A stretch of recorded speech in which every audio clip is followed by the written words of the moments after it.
Hello, welcome to day 7 of Reflections of Joy. We are in the middle of chapter 1, titled Give It Up. My faith journey started long ago when I was a little girl. We didn't go to church much, but I remember saying my bedtime prayers with my mom. Now I lay me down to sleep. I pray the Lord my soul to keep. Do you remember that one? Follow that little bit of childhood memory with God bless Mommy and Daddy and every other person I knew. Some nights my blessing list would go on and on and on to delay bedtime. My next distinct memory was Vacation Bible School. It was held up the road from our house in a church we didn't attend regularly. I got to go because my sister was born that summer, and I am sure Mom just needed a break from her constantly questioning 4-year-old.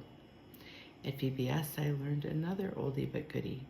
Here is the church, here is the steeple.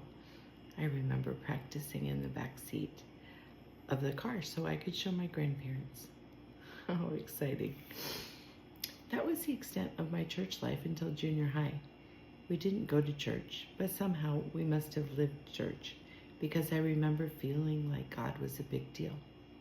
I remember searching the December sky for the star that led the wise men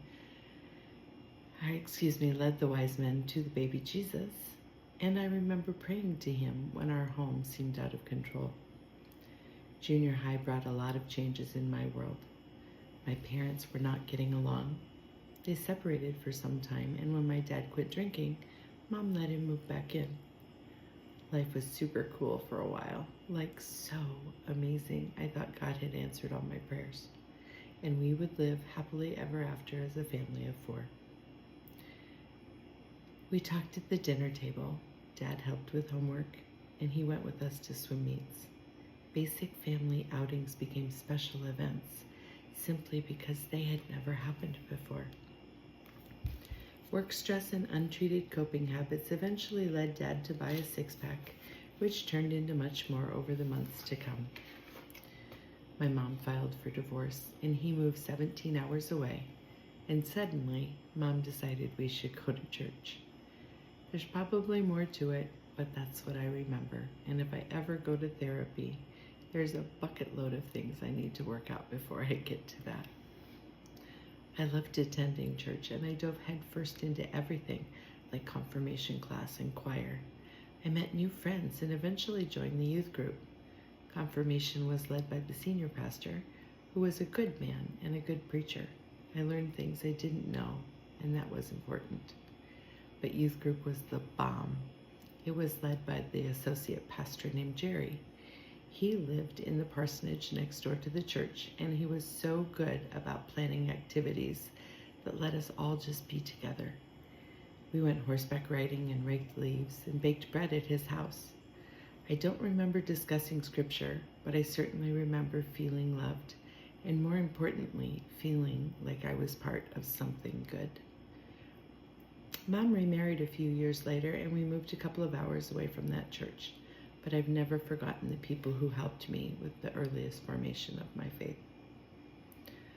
I thought all of the good things I would ever experience were in my hometown, and I turned into a bit of a demon when Mom decided to uproot our little family.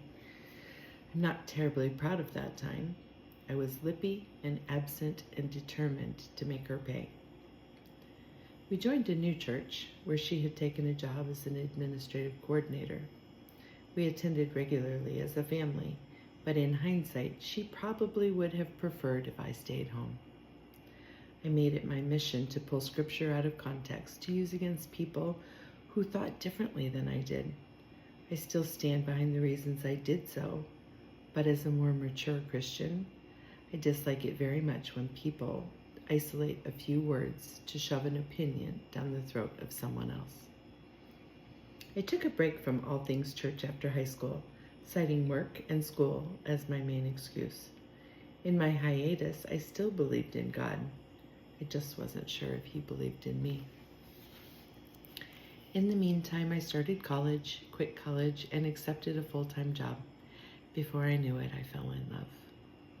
We were married in my parents' church, and just a few short months later, I discovered I was pregnant.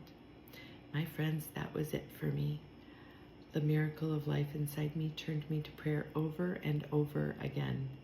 And in all honesty, in the first 4 months, those prayers were often on my knees in the bathroom.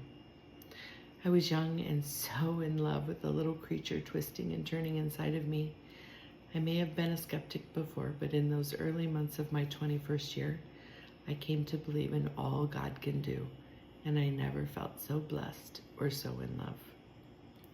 Zachary was born 3 days after our first anniversary. My son was a gift. He was healthy, happy, and content almost all of the time. I felt like I was finally doing the one thing I was meant to do. And he was such a good baby. It was easy to assume life would always be easy.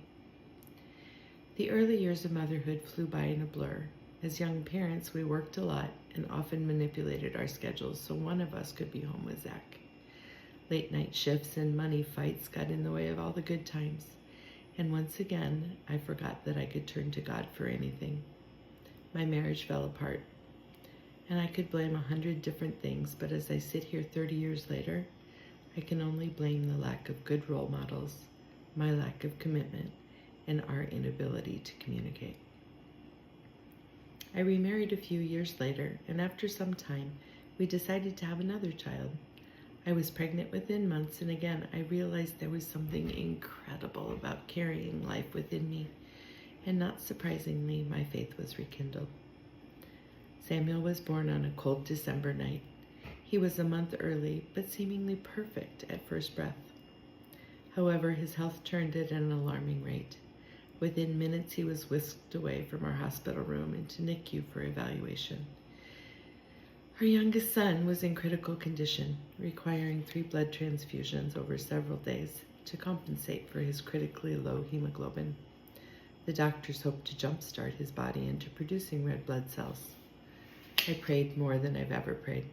My husband prayed, our families prayed, and my mom's church prayed.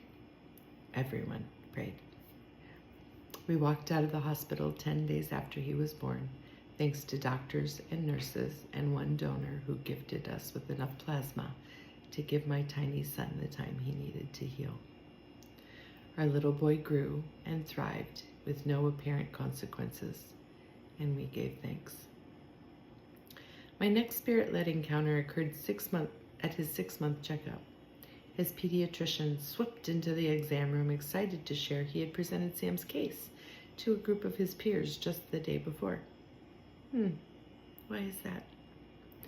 I learned that day that most children born with his complications didn't survive unscathed.